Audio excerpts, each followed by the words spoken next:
আমি জানি বাংলাদেশের এখন সকল মুসলমানের রক্ত গরম, তোমরা পুরা পায়ে রয়ে রইছ, কারণ তোমার বাইরে মারছে এবং তোমার মসজিদ ভাঙছে, যেখানে আমরা সারা রাত জেগে তাদের মন্দির পাহারা দিছি এবং কি তাদেরকে কখনোই বুঝতে দেইনি যে এটা 90% মুসলমানের দেশ, সেখানে তারা তাদের স্বাধীন মতো চলছে।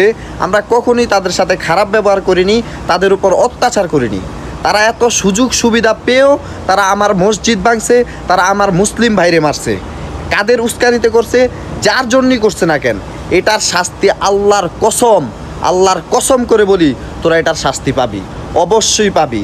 মুসলিম ভাইদেরকে বলতেছি, তোমরা এখন শান্ত থাকো। দেশে অনেক বড় পরিকল্পনা চলতেছে, আরও বড় বিশৃঙ্খলা ঘটানোর জন্যে আওয়ামী লীগ হয়তোবা এমন করতেছে। আর আমি আরেকটা কথা বলে দিচ্ছি বাংলাদেশের মুসলমানরে, যে মুসলিম হইয়া যারা এখন ইসকনের পক্ষে কথা বলবে তাদেরকে ডিরেক্ট জবাই করে দাও ভাই, কোনো আওয়াজ নাই, ডিরেক্ট জবাই করে দিবা। ইসকনের পক্ষে যারা কথা বলবে, আমার সুস্পষ্ট বয়ান, আমি দেশে আসতেছি, আমি একটারও জিন্দা রাখবো না। তুমি করে বহুত আদর যত্নে রাখছি এই বাংলাদেশে, বুঝছো না? তুমি করে ছাড় দিতে দিতে তোমরা এখন মাথার উপর উঠে গেছো, বুঝছো না?